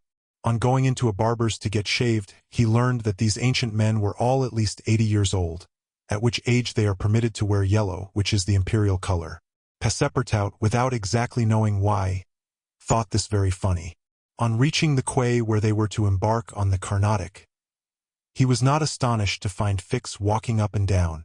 The detective seemed very much disturbed and disappointed. "This is bad," muttered Passepartout, "for the gentlemen of the Reform Club." He accosted Fix with a merry smile, as if he had not perceived that gentleman's chagrin. The detective had, indeed, good reasons to inveigh against the bad luck which pursued him. The warrant had not come. It was certainly on the way, but as certainly it could not now reach Hong Kong for several days. And, this being the last English territory on Mr. Fogg's route, the robber would escape unless he could manage to detain him. "Well, Monsieur Fix," said Passepartout, "have you decided to go with us so far as America?" "Yes," returned Fix, through his set teeth. "Good!" exclaimed Passepartout, laughing heartily. "I knew you could not persuade yourself to separate from us. Come and engage your berth." They entered the steamer office and secured cabins for 4 persons. The clerk, as he gave them the tickets, informed them that, the repairs on the Carnatic having been completed, the steamer would leave that very evening, and not next morning, as had been announced. "That will suit my master all the better," said Passepartout. "I will go and let him know." Fix now decided to make a bold move. He resolved to tell Passepartout all. It seemed to be the only possible means of keeping Phileas Fogg several days longer at Hong Kong. He accordingly invited his companion into a tavern which caught his eye on the quay. On entering, they found themselves in a large room handsomely decorated, at the end of which was a large camp bed furnished with cushions. Several persons lay upon this bed in a deep sleep. At the small tables which were arranged about the room some 30 customers were drinking English beer, porter, gin, and brandy, smoking the while long red clay pipes stuffed with little balls of opium mingled with essence of rose. From time to time one of the smokers, overcome with the narcotic, would slip under the table, whereupon the waiters, taking him by the head and feet, carried and laid him upon the bed. The bed already supported 20 of these stupefied sots. Fix and Passepartout saw that they were in a smoking house haunted by those wretched, cadaverous, idiotic creatures to whom the English merchants sell every year the miserable drug called opium, to the amount of £1,400,000, thousands devoted to one of the most despicable vices which afflict humanity. The Chinese government has in vain attempted to deal with the evil by stringent laws. It passed gradually from the rich, to whom it was at first exclusively reserved, to the lower classes, and then its ravages could not be arrested. Opium is smoked everywhere, at all times by men and women, in the Celestial Empire. And once accustomed to it, the victims cannot dispense with it, except by suffering horrible bodily contortions and agonies. A great smoker can smoke as many as 8 pipes a day, but he dies in 5 years. It was in one of these dens that Fix and Passepartout, in search of a friendly glass, found themselves. Passepartout had no money, but willingly accepted Fix's invitation in the hope of returning the obligation at some future time. They ordered 2 bottles of port, to which the Frenchman did ample justice, whilst Fix observed him with close attention. They chatted about the journey, and Passepartout was especially merry at the idea that Fix was going to continue it with them. When the bottles were empty, however, he rose to go and tell his master of the change in the time of the sailing of the Carnatic. Fix caught him by the arm, and said, "Wait a moment." "What for, Mr. Fix? I want to have a serious talk with you." "A serious talk?" cried Passepartout, drinking up the little wine that was left in the bottom of his glass. "Well, we'll talk about it tomorrow. I haven't time now. Stay. What I have to say concerns your master." Passepartout, at this, looked attentively at his companion. Fix's face seemed to have a singular expression. He resumed his seat. "What is it that you have to say?" Fix placed his hand upon Passepartout's arm, and, lowering his voice, said, "You have guessed who I am?" "Parbleu," said Passepartout, smiling. "Then I'm going to tell you everything. Now that I know everything, my friend." "Ah, that's very good. But go on, go on. First, though, let me tell you that those gentlemen have put themselves to a useless expense." "Useless," said Fix. "You speak confidently. It's clear that you don't know how large the sum is." "Of course I do," returned Passepartout. £20,000. "55,000," answered Fix, pressing his companion's hand. "What?" cried the Frenchman. "Has Monsieur Fogg dared? £55,000. Well, there's all the more reason for not losing an instant," he continued, getting up hastily. Fix pushed Passepartout back in his chair and resumed, £55,000, and if I succeed I get £2,000. If you'll help me, I'll let you have 500 of them." Help you? Cried Passepartout, whose eyes were standing wide open. Yes. Help me keep Mr. Fogg here for 2 or 3 days. Why, what are you saying? Those gentlemen are not satisfied with following my master and suspecting his honor, but they must try to put obstacles in his way. I blush for them. What do you mean? I mean that it is a piece of shameful trickery. They might as well waylay Mr. Fogg and put his money in their pockets. That's just what we count on doing. It's a conspiracy, then? Cried Passepartout, who became more and more excited as the liquor mounted in his head, for he drank without perceiving it. A real conspiracy, and gentlemen too. Bah! Fix began to be puzzled. Members of the Reform Club, continued Passepartout, you must know, Monsieur Fix, that my master is an honest man, and that, when he makes a wager, he tries to win it fairly. But who do you think I am? Asked Fix, looking at him intently. Parbleu, an agent of the members of the Reform Club, sent out here to interrupt my master's journey. But, though I found you out some time ago, I've taken good care to say nothing about it to Mr. Fogg. He knows nothing, then? Nothing, replied Passepartout, again emptying his glass. The detective passed his hand across his forehead, hesitating before he spoke again. What should he do? Passepartout's mistake seemed sincere, but it made his design more difficult. It was evident that the servant was not the master's accomplice, as Fix had been inclined to suspect. Well, said the detective to himself, as he is not an accomplice, he will help me. He had no time to lose. Fogg must be detained at Hong Kong, so he resolved to make a clean breast of it. Listen to me, said Fix abruptly. I am not, as you think, an agent of the members of the Reform Club. Bah! Retorted Passepartout with an air of raillery. I am a police detective, sent out here by the London office. You, a detective? I will prove it. Here is my commission.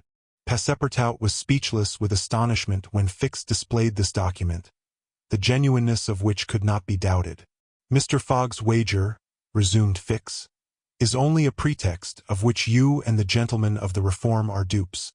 He had a motive for securing your innocent complicity. But why? Listen. On the 28th of last September, a robbery of £55,000 was committed at the Bank of England by a person whose description was fortunately secured. Here is his description. It answers exactly to that of Mr. Phileas Fogg. What nonsense! Cried Passepartout, striking the table with his fist. My master is the most honorable of men. How can you tell? You know scarcely anything about him. You went into his service the day he came away, and he came away on a foolish pretext, without trunks, and carrying a large amount in banknotes. And yet you are bold enough to assert that he is an honest man. Yes, yes, repeated the poor fellow mechanically. Would you like to be arrested as his accomplice? Passepartout, overcome by what he had heard, held his head between his hands, and did not dare to look at the detective. Phileas Fogg, the savior of Ouda, that brave and generous man, a robber, and yet how many presumptions there were against him. Passepartout essayed to reject the suspicions which forced themselves upon his mind. He did not wish to believe that his master was guilty. Well, what do you want of me? Said he at last with an effort. See here, replied Fix. I have tracked Mr. Fogg to this place, but as yet I have failed to receive the warrant of arrest for which I sent to London. You must help me to keep him here in Hong Kong. But I will share with you the £2,000 reward offered by the Bank of England. Never, replied Passepartout, who tried to rise, but fell back, exhausted in mind and body. Mr. Fix, he stammered, even should what you say be true, if my master is really the robber you are seeking for, which I deny, I have am in his service. I have seen his generosity and goodness, and I will never betray him, not for all the gold in the world. I come from a village where they don't eat that kind of bread. You refuse. I refuse. Consider that I've said nothing, said Fix, and let us drink. Yes, let us drink. Passepartout felt himself yielding more and more to the effects of the liquor. Fix, seeing that he must, at all hazards, be separated from his master, wished to entirely overcome him. Some pipes full of opium lay upon the table. Fix slipped one into Passepartout's hand. He took it, put it between his lips, lit it, drew several puffs, and his head, becoming heavy under the influence of the narcotic, fell upon the table.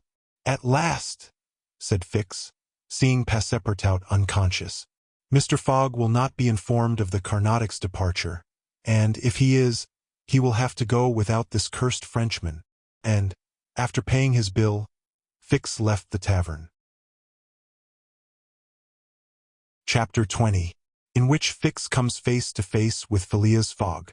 While these events were passing at the opium house, Mr. Fogg, unconscious of the danger he was in of losing the steamer, was quietly escorting Aouda about the streets of the English quarter, making the necessary purchases for the long voyage before them. It was all very well for an Englishman like Mr. Fogg to make the tour of the world with a carpet-bag. A lady could not be expected to travel comfortably under such conditions. He acquitted his task with characteristic serenity, and invariably replied to the remonstrances of his fair companion, who was confused by his patience and generosity. "It is in the interest of my journey, a part of my program." The purchases made, they returned to the hotel, where they dined at a sumptuously served table d'hôte, after which Aouda, shaking hands with her protector after the English fashion, retired to her room for rest. Mr. Fogg absorbed himself throughout the evening in the perusal of the Times and Illustrated London News. Had he been capable of being astonished at anything, it would have been not to see his servant return at bedtime. But, knowing that the steamer was not to leave for Yokohama until the next morning, he did not disturb himself about the matter. When Passepartout did not appear the next morning to answer his master's bell, Mr. Fogg, not betraying the least vexation, contented himself with taking his carpet-bag, calling Aouda, and sending for a palanquin. It was then 8 o'clock. At 9:30, it being then high tide, the Carnatic would leave the harbor. Mr. Fogg and Aouda got into the palanquin, their luggage being brought after on a wheelbarrow, and half an hour later stepped upon the quay whence they were to embark. Mr. Fogg then learned that the Carnatic had sailed the evening before. He had expected to find not only the steamer, but his domestic, and was forced to give up both.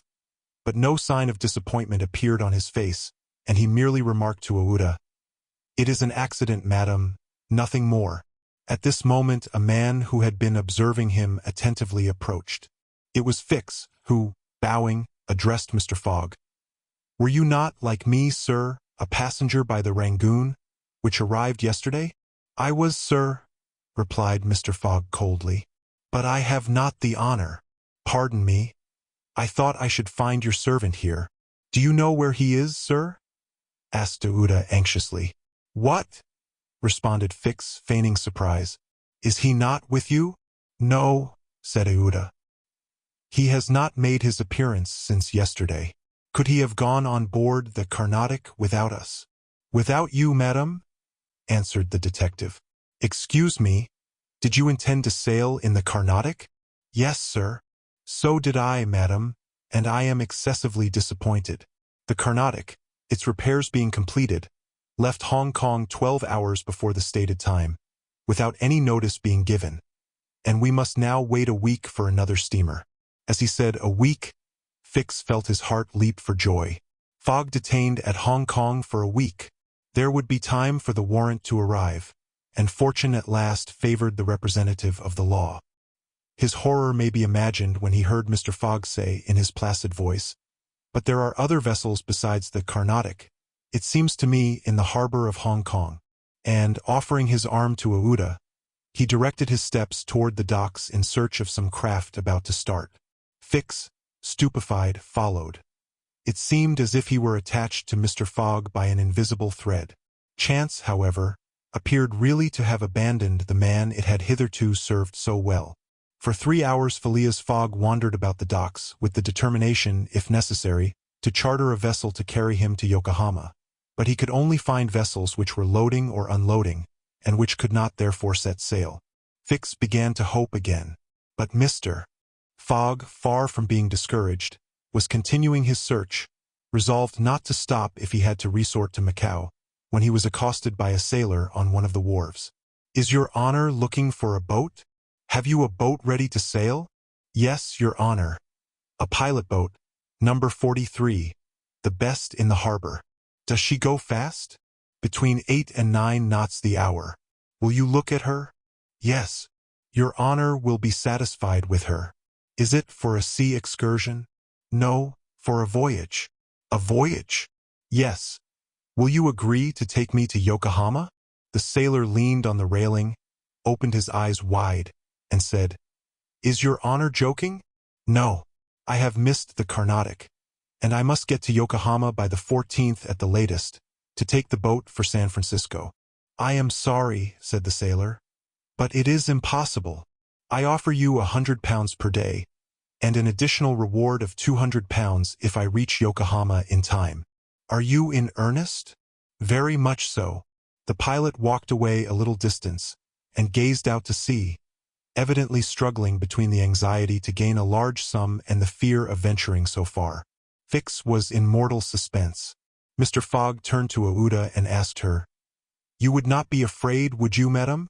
Not with you, Mr. Fogg, was her answer. The pilot now returned, shuffling his hat in his hands. Well, pilot, said Mr. Fogg. Well, Your Honor, replied he. I could not risk myself, my men, or my little boat of scarcely 20 tons on so long a voyage at this time of year. Besides, we could not reach Yokohama in time, for it is 1,660 miles from Hong Kong. Only 1,600, said Mr. Fogg. It's the same thing. Fix breathed more freely. But, added the pilot, it might be arranged another way. Fix ceased to breathe at all. How? Asked Mr. Fogg. By going to Nagasaki at the extreme south of Japan, or even to Shanghai, which is only 800 miles from here. In going to Shanghai, we should not be forced to sail wide of the Chinese coast, which would be a great advantage, as the currents run northward and would aid us. Pilot, said Mr. Fogg, I must take the American steamer at Yokohama, and not at Shanghai or Nagasaki. Why not? Returned the pilot. The San Francisco steamer does not start from Yokohama.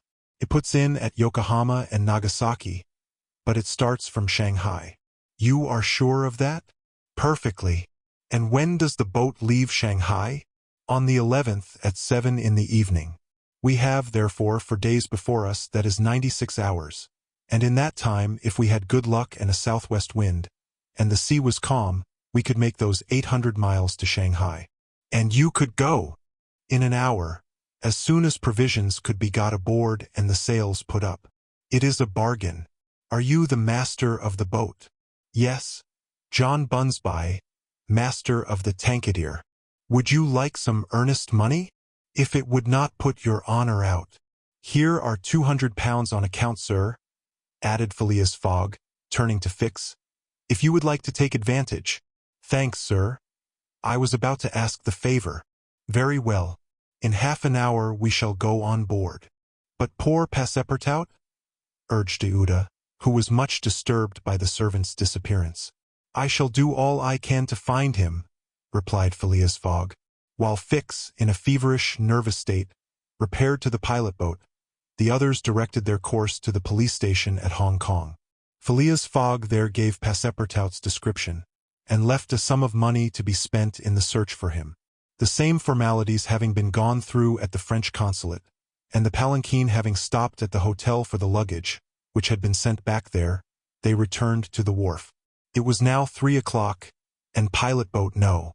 43, with its crew on board, and its provisions stored away, was ready for departure. The Tankadier was a neat little craft of 20 tons, as gracefully built as if she were a racing yacht. Her shining copper sheathing, her galvanized ironwork, her deck, white as ivory, betrayed the pride taken by John Bunsby in making her presentable. Her 2 masts leaned a trifle backward. She carried brigantine, foresail, storm jib, and standing jib, and was well rigged for running before the wind, and she seemed capable of brisk speed, which, indeed, she had already proved by gaining several prizes in pilot boat races. The crew of the Tankadier was composed of John Bunsby, the master, and 4 hardy mariners, who were familiar with the Chinese seas.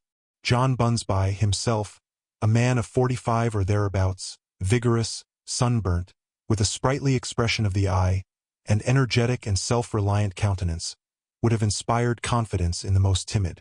Phileas Fogg and Aouda went on board, where they found Fix already installed.